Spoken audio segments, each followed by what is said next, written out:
en Radio News. La editorial del señor Oscar Muñoz, aquí en Radio News.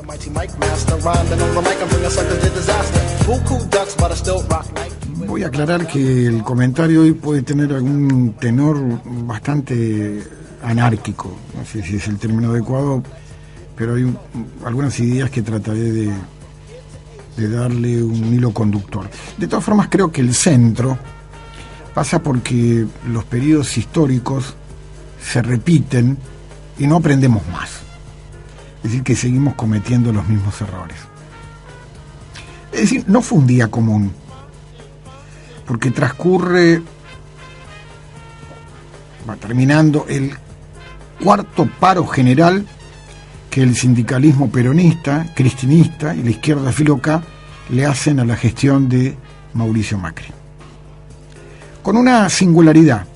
Mientras aquí el gobierno denunciaba que se perdían 31.600 millones de pesos, Macri, en Estados Unidos, en New York, trataba de explicar que somos un país normal, que vamos a honrar nuestras deudas y que nos presten dinero hasta ajustar la economía para volver a remontar y crecer y mejorar la situación de millones de argentinos que la están pasando mal, realmente muy mal. Dicen que la última medición de la pobreza hablaba de 10 millones de argentinos, pobreza indigente, y que ahora daría aproximadamente 12 millones de argentinos. De buenas a primeras se toma conocimiento que renunciaba en forma sorpresiva, para los mortales comunes, el presidente del Banco Central, el tal Caputo. A poco de 3 meses de haber asumido, considerando que era un integrante del Círculo Rojo. Fue en forma inaudita, a pesar que desde el gobierno nacional se encargaron de decir que no era ningún asombro, pero realmente sembró dudas. Y además generó suspicacias sobre el destino del país.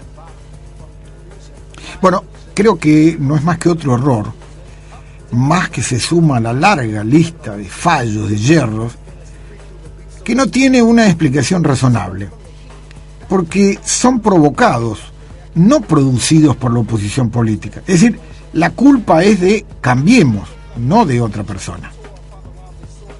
Es de necio negar lo que está pasando en toda la provincia de Santa Cruz, en el país. La situación económica y social es grave. Pero lo menos cierto es que no podemos perder de vista que la responsabilidad de la corrupción es un punto central y que los errores más la herencia en el gobierno nacional han complicado todo hasta ahora. Pero los santacruceños, los argentinos, no aprendemos de la historia, de lo que pasamos, de estos ciclos que se repiten casi calcados. Unos años de tranquilidad y supuesta bonanza para luego caer en profundas depresiones y crisis. Siempre decimos que no se cometerán los mismos errores, pero en estos 70 años nunca nadie cumplió. No estoy seguro que este periodo sea diferente, pero nada nos fue bien hasta ahora. Unos años de ahora 12, del DM2, no son nada permanente. Por el contrario, son tan pasajeros como las invariables tormentas económicas que tenemos.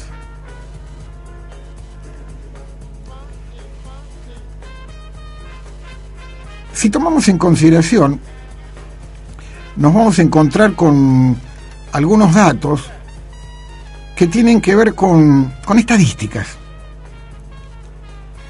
La investigación la hizo la Universidad Austral, que hizo un trabajo al respecto que resultó bastante interesante y desprende algunos datos que hoy creo que son importantes comentarlos.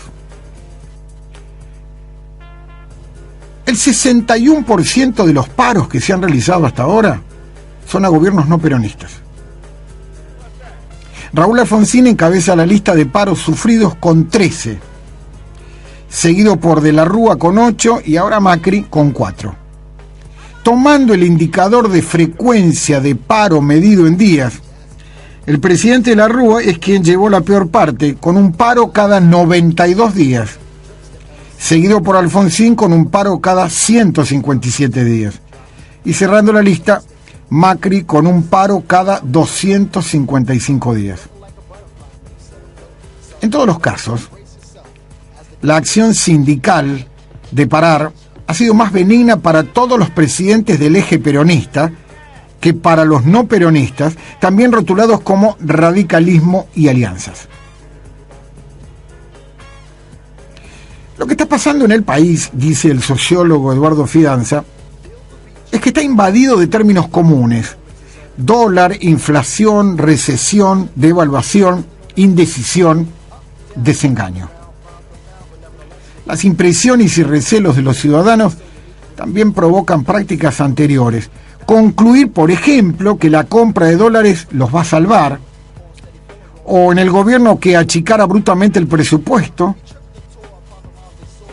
Pero entristecerse otros sectores ante la posibilidad o el desastre de perder el empleo, empeñarse pidiendo más dinero, y el miedo a retroceder en la escala y aparecer nuevamente en la franja pobre.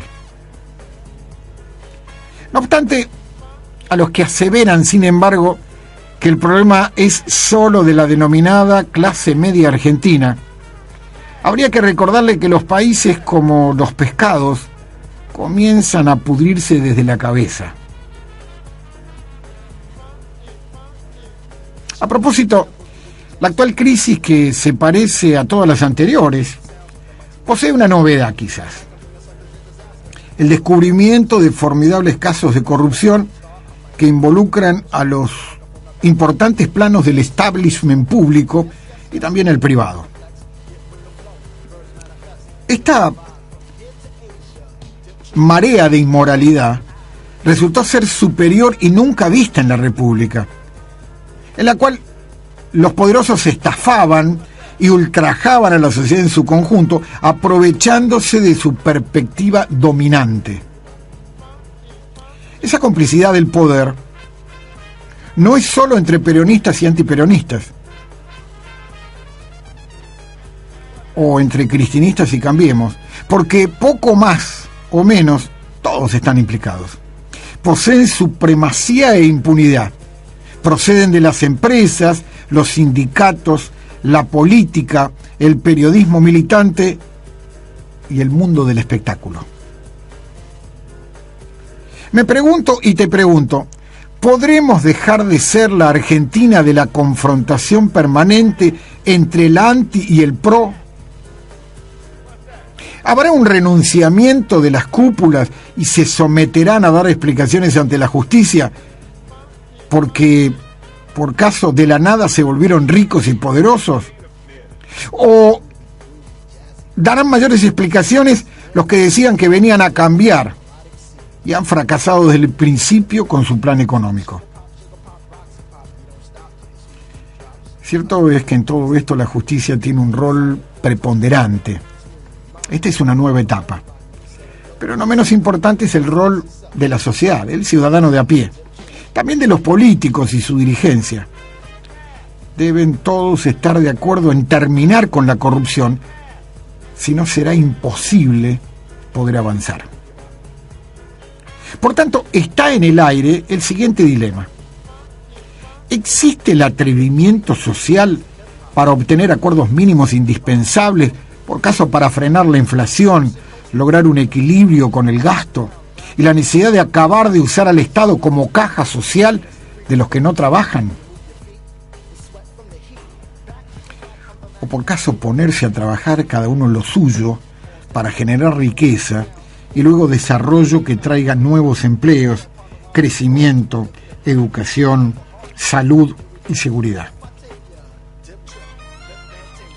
Todos los que vivimos tal vez el gigantesco despropósito de la corrupción y la dureza del ajuste fiscal, nos vamos dando cuenta que anula todo afán de normalidad. Lo peligroso es que esto puede volver a reflotar viejos fantasmas, como que nadie sirve. Ni los corruptos que robaron, los que decían que venían a cambiar todo.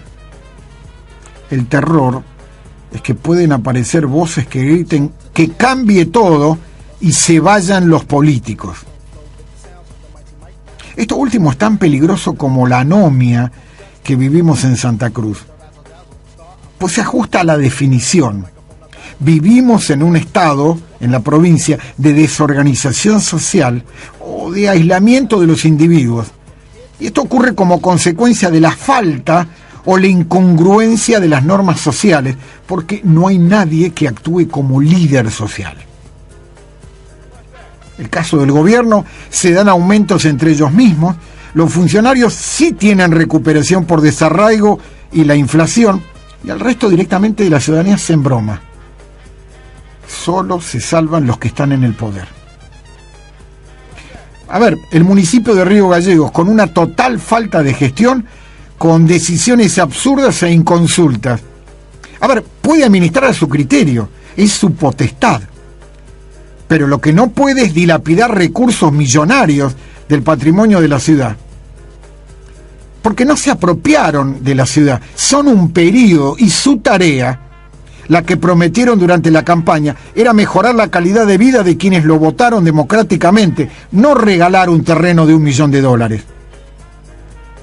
La idea era darles expectativas básicas, para lo cual, aunque parezca una incongruencia, además pagamos los impuestos para que nos devuelvan en servicios. Y la provincia, el gobierno de Santa Cruz, que dispone mejorar sus ingresos a ellos mismos y a sus adláteres, como si esto fuera un feudo medieval, aumentando sus sueldos, sus prerrogativas, dándole privilegios y comodidades, que el resto de los habitantes de la hacienda del feudo carecen y penan por subsistir ellos y sus familias. A ver si lo entendemos. Ni Alicia Kirchner es una reina, ni Roberto Giuvetich es un alcalde de un castillo remoto. Son personas temporarias. Su desempeño no los habilita a disponer con arbitrariedad. La ley, la Constitución le fija límites a los cuales se deben remitir. Pero claro es que no hay justicia en Santa Cruz que controle tales desvíos, ni diputados que marquen metas al poder. Por el contrario, tienen la suma de los tres poderes, someten, conculcan y aplastan con fuerza cualquier reclamo que se desvíe de sus caprichos. El paro seguramente habrá paralizado productivamente al país y se habrán dejado de producir cientos de miles de millones de pesos.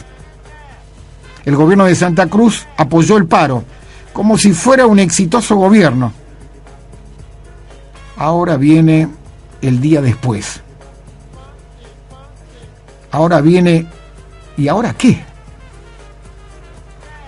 Alicia Kirchner dará un aumento con los mayores ingresos que recibe a los viejos jubilados del turno 0 y 1. Los médicos cobrarán dignamente. Mejorará el sueldo a los enfermeros e instrumentadoras quirúrgicas. Los maestros recibirán una suma lógica. Los empleados de la administración central ¿saldrán de la línea de la pobreza? Yo te puedo asegurar que nada de esto ocurrirá, pues el relato les impide contestar. Solo dirán, desde el gobierno provincial, que sus habituales mentiras verdaderas son las que conforman el espacio. ¿Y Macri? ¿Qué hará cuando vuelva de Estados Unidos? El apoyo internacional lo logró. ¿Cuándo logrará el interno en el país?